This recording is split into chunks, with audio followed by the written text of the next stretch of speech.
right, there we go. So, how are you doing today? I'm doing good. It's thundering and light here, so I hope. We're having a hard time hearing. Maybe it's my volume. Does that line up all the way? It still sounds very muffled.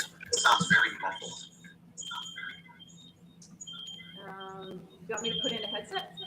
I think that might be a good idea.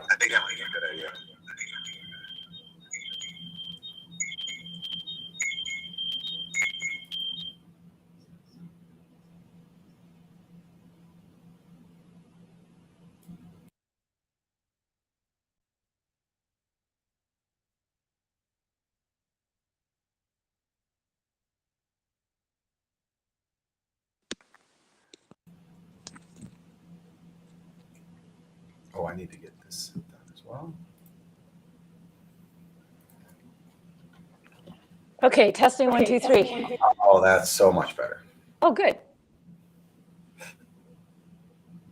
And I'm going to get the Women in Trucking webpage pulled up. I need to share this. Let's do this.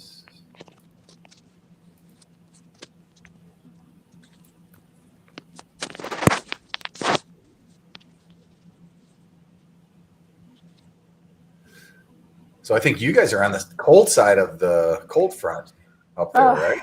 It is, and it's thundering and lightnings, and it's been raining all day, so. Oh my gosh.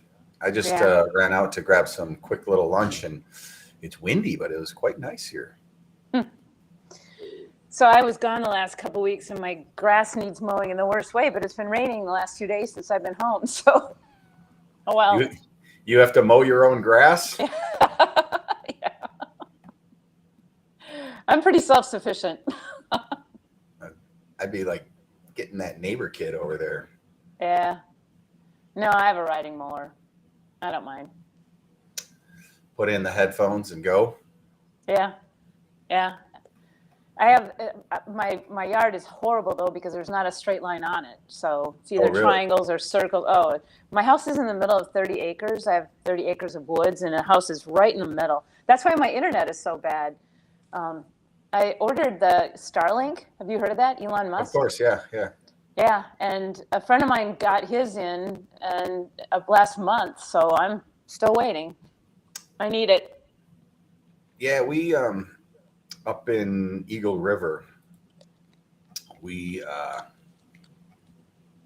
have very poor internet as well for mobile. Mm-hmm.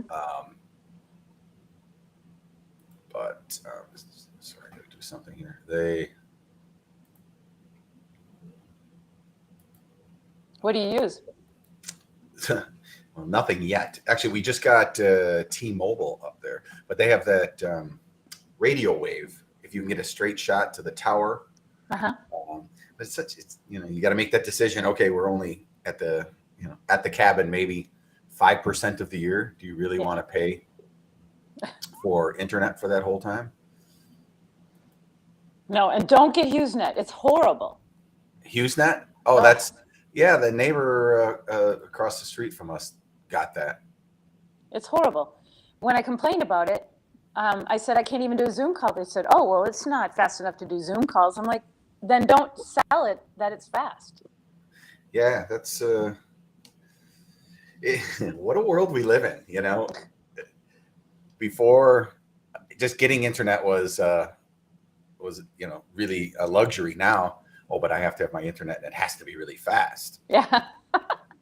Well, I mean, I do webinars and Zoom calls all the time. I already had 2 Zoom calls this morning, and I what it was like yesterday. I'm pixelated and it's frustrating, and people can't. They wait. It's frustrating. So what do you use for internet right now? I actually pay for Verizon. I have a unit on my house, and it's running sometimes $700 a month. Oh my gosh. Yep. So I got to get rid of it. I mean, because they charge me by the megabytes. Sure. And some months, I mean, I go way over 80 gigs because I do Zoom calls all day, especially during the pandemic. So I hate it. I would But say so. Oh, geez. yeah. So my Hughes is the backup. If I'm like just sending email, then I use the HughesNet. But as soon as I get Starlink, I'll be thrilled. Obviously, no cable internet there.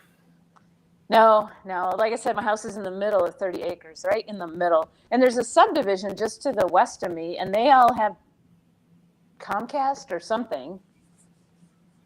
There was a guy I know here in Chicago who has a vacation house in Minnesota up on along the Lake Superior, and they ran fiber optic. For whatever reason, they ran fiber optic down in front of his place, and he had it installed, and his internet was better in like the sticks of Minnesota than in downtown Chicago.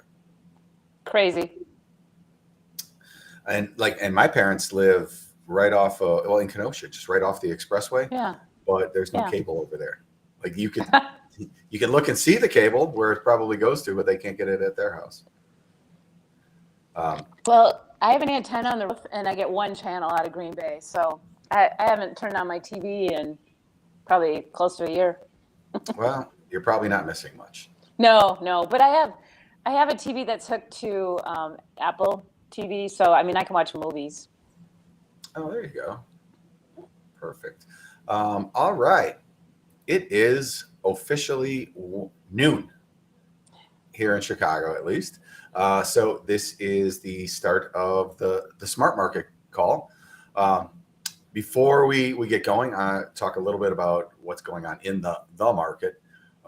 We have seen some pretty solid deterioration of prices, particularly the futures market is off significantly.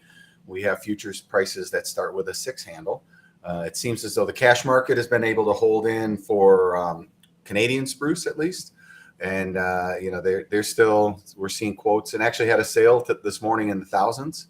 But Southern Yellow Pine is significantly lower than Canadian spruce. The one thing I know is that you just don't see that very often. That will correct itself. I guess the trade of the week was 2x10 European spruce, all 16 footers. And it's really getting a foothold. It's taken a bit of time, which when you're talking with the 2x10, of course, they're spanning floors, and the builders need to make sure that they're designed proper. The design can accommodate the design values of European spruce. But evidently they figured it out, and it's a beautiful stick. So if you have the possibility to use European wides, they're offered on our platform and at significant discounts. We had 2x10, all 16 footers, picked up at the port just over $800 for a truckload. So I think that was pretty good. All right. So enough about lumber. Let's talk about something much more exciting. So with me today is Ellen, and your last name just say Voie, right? Voie. Perfect. And Ellen is the founder of Women in Trucking. So why don't you give us a quick overview? What is Women in Trucking all about? So Women in Trucking is a nonprofit trade professional organization. We have about 6,500 members, mostly in North America, but in 10 countries. And our mission is threefold: to encourage the employment of women in the trucking industry, to address obstacles that might keep women from entering or succeeding, and thirdly, to celebrate success. So about 15% of our members are men, so you don't have to be a female to join Women in Trucking. You just have to believe in our mission. And when I say women in trucking, that means women in all aspects of the trucking industry, whether it's warehousing, women who owned schools, dealerships, trucking companies, women who work for any of those as well. So all women, it encompasses supporting all women in the industry. All right. So how did you find yourself as a woman in trucking? What's your background? Why should we believe you? So in high school, I took shop class, and so I got a job at a steel fabricating plant drawing material handling equipment just just after high school. And they came to me one day and said, we want to move you into the traffic department and we'll send you to school for traffic and transportation management. And so I did. And at the time I was like 19 years old and in charge of 3 plants and all the raw materials coming in and the material handling equipment going out. And so I got my start. And then for many years, after I started my family, I did consulting to trucking companies. And then during that time, I completed my master's in communication, and then I went to work for a trucking company as the manager of recruiting and retention programs. So that was corporate level initiatives, and one of my tasks was to figure out how to attract and retain non-traditional groups, and that meant returning military, Hispanics, seniors, and women. And so I started focusing on why do women come into the industry? Why do women leave the industry? How can we attract women? And at the time I was getting my pilot's license and belonged to a women's aviation organization. And I thought, well, why isn't there something for women in the trucking industry? So I put together a board of directors, some very powerful women, got an attorney to fill out all the paperwork. And in March of 2007, 15 years ago, Women in Trucking was born. Wow. That's well, number one, that's a pretty interesting past, the interesting life you've led there.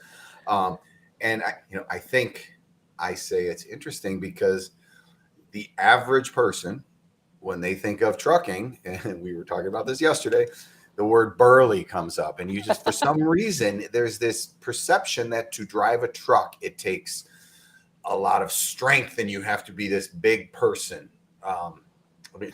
I know my little car's got power steering, so I'm guessing these big trucks have power steering, of course. Oh, absolutely.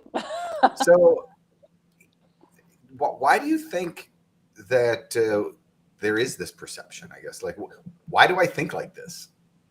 Well, trucking is a very predominantly male occupation, just like construction and mining. And, there are certain jobs that people just assume men are more gravitating towards, and like nursing and elementary school teachers, you just assume that women gravitate towards that. So when you go into a non-traditional career, the positive is that you're making more money.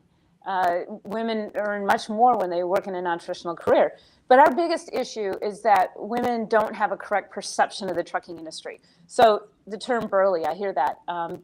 They think they need to be big and burly to operate a tractor trailer. Right. With all the technology on the trucks, power steering, air brakes, even automated transmissions, anti-collision, anti-rollover. I mean, there's so much technology on the truck to make it easier to operate as well as safer.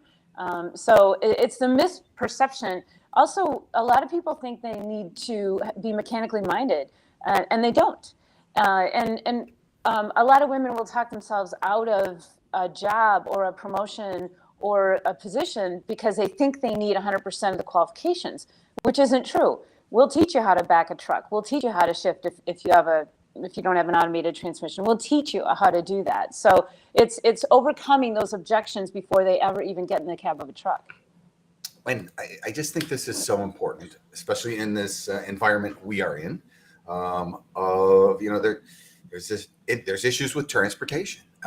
You hear it all the time. Can't get enough truck drivers. The trader in me, when I hear, oh, we can't get enough truck drivers, I'm like, well, just pay more money. And that is what's happening, which is pretty great.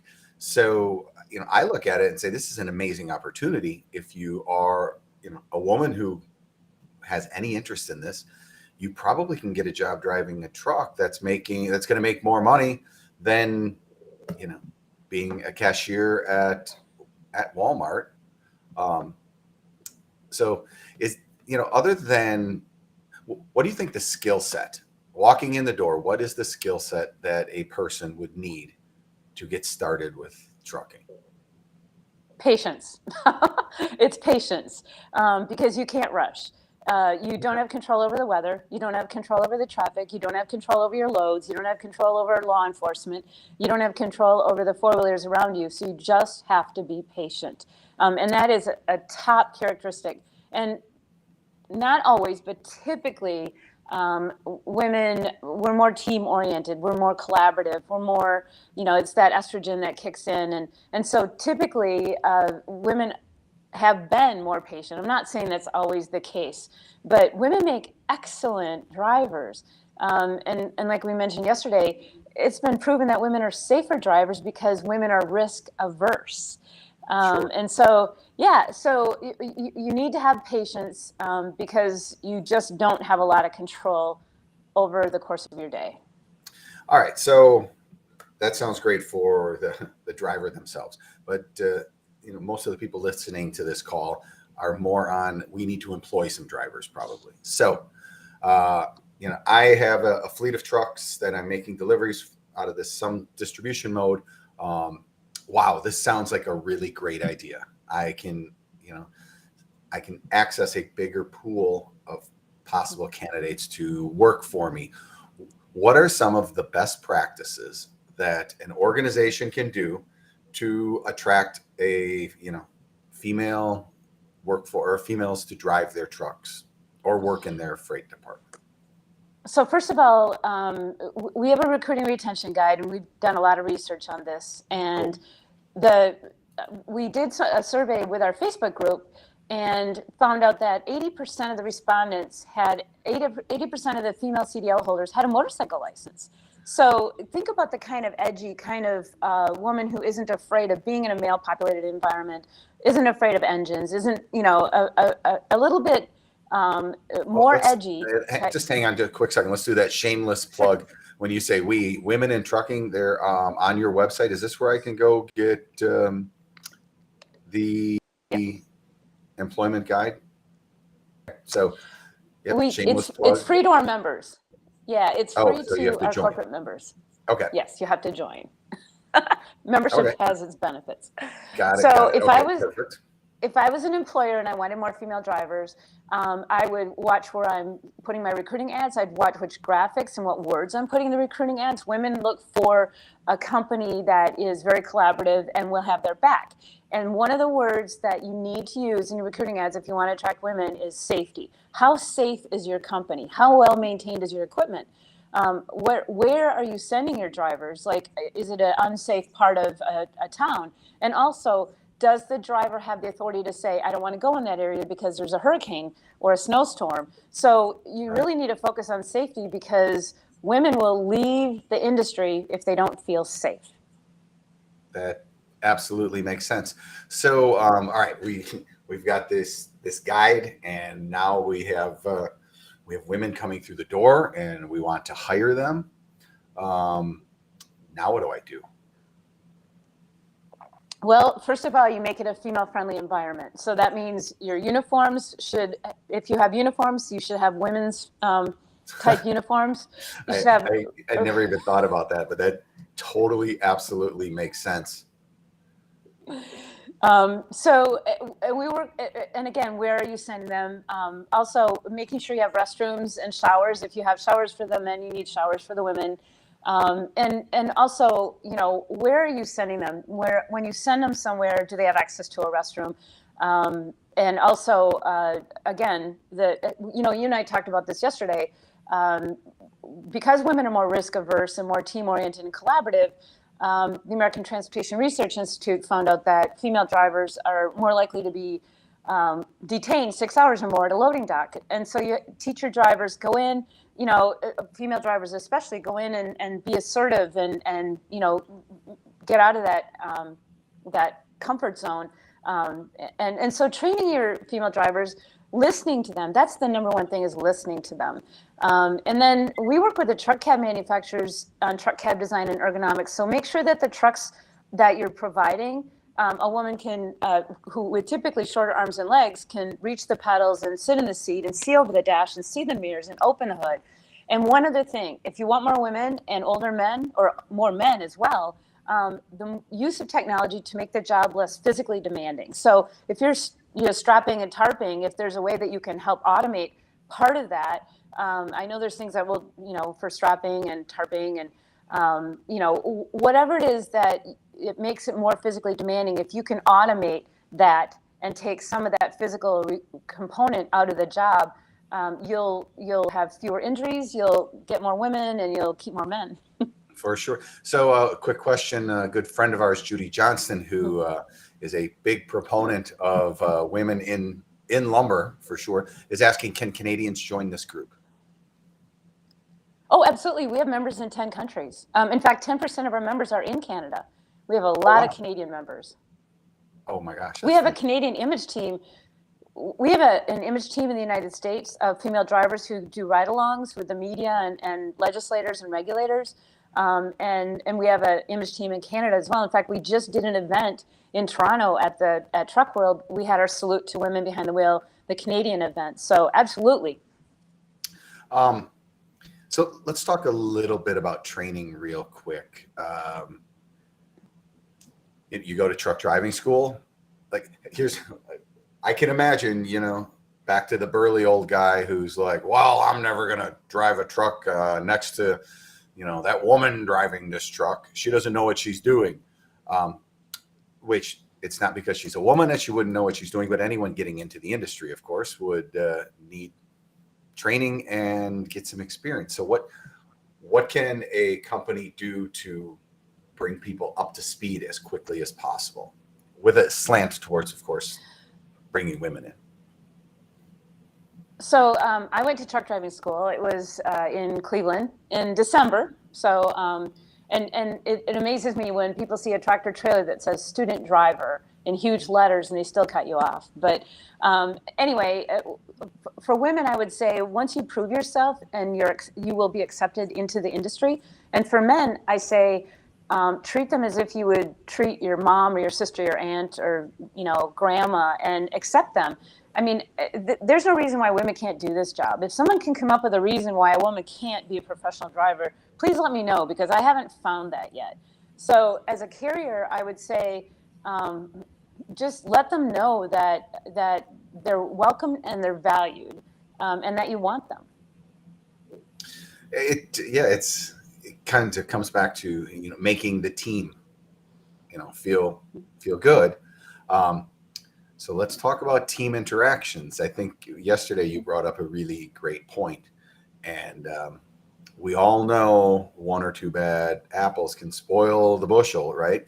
So what are things to look out for and best practices in that aspect to just have the environment proper? So harassment happens, and we actually did a survey in November with about almost 500 drivers and asked them where they feel least safe. And of course, it's at a truck stop. I shouldn't say of course, but that's where they feel least safe. Well, I don't feel safe at a truck stop sometimes. Or a rest area. So the way we can help women feel more safe, first of all, teach them. We do training at every one of our events where we have an expert come in and talk about how to, don't walk between trucks, don't park in the back, make sure you have a flashlight with you if you get out at night, or walk with a friend, and carry your phone, and things like that, how to protect yourself. We have an anti-harassment employment guide that we give, again, free to our corporate members. And in it, we have an expectations exchange for the two drivers. So say you have a team environment or maybe a training situation. The two individuals sit down and they talk about, are you a conservative? Are you liberal? Are you, what's your religion, or what, political, are there things that we will not discuss? And you set boundaries. And you and I talked about this yesterday, Mike. If somebody says something that you feel is offensive, if they tell a joke or use a term that it really offends you, you have an obligation to say, please do not say that around me. And then if they continue to do that, then I would report them. But you have to set boundaries and make sure that it's unacceptable behavior. And the companies that have a zero tolerance for harassment are the companies that don't have the same problems that other companies have. So you really have to make it clear that this will not be tolerated. And if you hear something, address it immediately. Yeah, I mean, it seems to be just common sense. And what I would guess is that once the policy gets put in place or the expectations are put in place, they're going to be challenged, of course. That's what we do. But you challenge them once or twice and you move on. And this is just too big of an opportunity on both sides of the coin for women to get a great wage, and for employers and companies to access more of the workforce. But as you're pointing out, a safer driver, more courteous, it just makes too much sense to me. I've always really wondered why. And to this day, I'll be driving down the highway and I look up, I'm like, oh, look at that. That's a woman driving that truck. And I'm like, what a novelty. But why? It shouldn't be. It's ridiculous. I'm calling myself out no, here. But it's changing. It's changing. And we're up to about 10%. We did a survey with FreightWaves, about 10% female drivers for over-the-road drivers. So we're getting there. We still have a long ways to go, but that's much better than it was 15 years ago. Fantastic. All right. So, that's where we are. We're right set. This is the current environment. Where do we go from here? Like what's coming up down the line? Well, we need to see more women working their way up in the supply chain. We need to see more women who are visible. I'm thrilled that there's a lot of trucking companies where it used to be Smith and Sons, but a lot of trucking companies where the dad started the company and they just assumed the son would take over. Well, guess what? A lot of daughters are taking over, and we have a lot of members who took over the family business from their dads, and have brothers who still work with them. So we need to see more women visible. And we have a program where part of our mission is to celebrate success. So we have a lot of like a Distinguished Woman in Logistics Award, Influential Woman in Trucking Award, Driver of the Year Award. And then we have a Member of the Month where we tell their stories. So we have to tell their stories. Correct. Because when you start telling their stories and they talk about what they love, and the image team that I mentioned, one in Canada and one in the US, we're giving the FMCSA acting administrator a ride along next Tuesday, because we want her to know what it's like in the cab of a truck, especially with a female driver. So we give a lot of media. We've given Diane Sawyer a ride. We've given USA Today journalists. We give them a ride so that they can get a taste of what it's like. But we also have them give regulators and legislators rides. We've given senators and Congress people rides in trucks. We have to tell our story. What the biggest story that we have is that we have jobs. We have jobs. We have jobs that women can do. And so when we show women doing these jobs, we have to get that story out. Fantastic. I mean, the organization makes so much sense. I think what it offers is fantastic. I encourage anyone who needs truck drivers to, get involved with your group. And this is you have such to mention a win-win. You have to mention our truck driver doll. Oh, this is Claire, the truck driver doll. See, she's got I Heart Trucking on there. So we created a truck driver doll. We also created a Girl Scout supply chain patch. So we are also working on the next generation. That's, like most anything, it comes down to education and information. And,